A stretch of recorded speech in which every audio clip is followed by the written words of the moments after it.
We're waiting to unleash with more realistic. Afternoon headlines sponsored by Ram Trucks, built to serve. Odell, touchdown in Baltimore for his introductory Ravens press conference. Here he is on the possibility of playing with Lamar Jackson.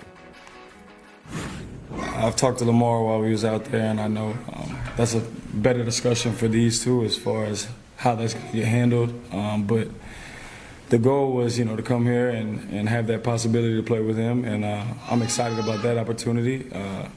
As far as the team, I just ready to bring leadership, ready to bring. I've been out for a long time. I had to sit there and watch everyone else play, and I'm just excited to get back on the field.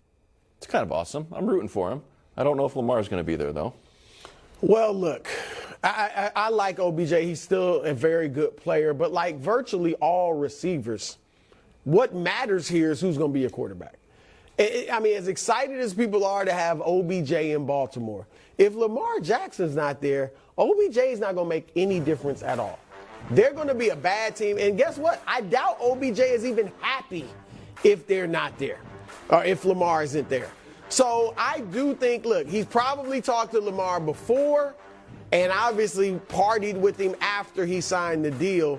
I think this is a good sign, Nick, that Lamar's going to play on the franchise tag. Well, if I'm Lamar, though, if I don't start getting offers after the draft, then I think he needs to sit down and negotiate with the Ravens and really consider taking whatever their best offer might be. Yeah, but to me, when we found out, when we first heard this news that Lamar Instagrammed, the FaceTiming with him and then partied with him, I talked about how I thought Lamar is another kind of misjudgment by him on how he's handling his negotiations.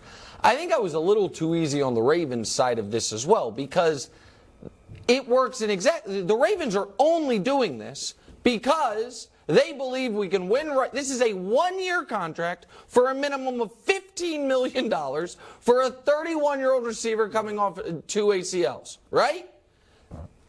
That would mean they believe we are competing right now with a franchise quarterback, which, if I'm Lamar, I'm saying, doesn't that shift a lot of this negotiating leverage in my favor, or else you just lit $15 million on fire? This is not a long-term deal. Now, the Ravens, I'm sure, are sitting there saying, yeah, maybe it did, until you Instagrammed how excited you are to be playing with this guy.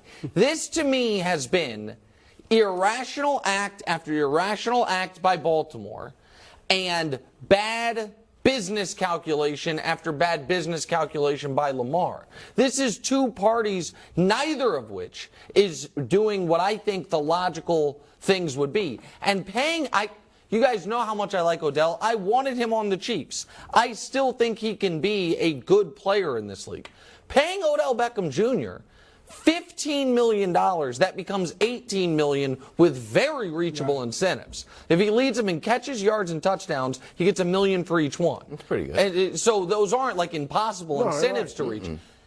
Is, I think, double what the market was. What did Odell tweet? It might be more than double. Right. He's like, nobody said I needed 20. I'm just not taking 4. That's what he tweeted, right? Yeah, so you're like, wow, Odell signs 2 years, 17. Yes, exactly right. And so what he's telling us is the best offer he had gotten was 4. So they quadrupled it, and that is supposed to make then Lamar accept less? I don't think he's going to accept less. No, but I'm saying that, don't you think they did this as a salvo to Lamar in a good way? I don't know that that's how business works. It's like you and I are in a dispute about money, so you overpay my pal? But you do think, though, this would be a sign in the direction of Lamar will probably play. Well, I think it's a sign in the direction that they expect to have a real quarterback this year. It's a sign of the direction the Ravens believe Lamar's going to play. I don't know if it's a sign that he believes he's going to play, but then he Instagrammed with it. I got to tell you, I'm confused at all parties. I know. I'm confused by all parties' activities. I'm not confused. I've been saying he can still play with them. Premature victory laps on this one. You got to wait and see if the victory lap is exactly going in my direction. Yeah, tell me. Lamar shows up, Lamar plays, Lamar gets slightly injured, just like a normal injury, just like everybody gets. Like he has the last few years?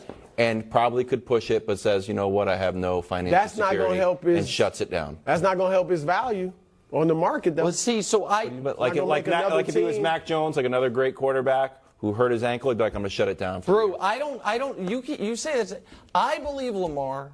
If Lamar were an actual free agent, where the Ravens couldn't match, right, and you didn't have to give up draft picks, I think he gets $45 million a year with $150 million guaranteed. I don't know if he gets a fully guaranteed deal. Right. Even if he plays next year and has the exact same type of thing, what Wilds describes, and then the Ravens are like, we're not franchise tagging you again. We're going to let you. They wouldn't do that, but I think he gets it. I think in a world where Derek Carr can get $37 million a year and Daniel Jones can get $40 million a year, Lamar in his mid-20s, if he were available, no strings attached, even if week 1 next year he suffered a major injury, he's going to get that deal. Dak got his deal 3 years ago coming off a leg that was split in two. And Dak hadn't accomplished what Lamar. Though. I understand that, but Dak hadn't accomplished what Lamar had accomplished. Well, it hadn't won at the same level, stats, any of it. So there you go. Coming up next, it's the most motivational segment in all of sports television, the Bud List. You like how I pretend to write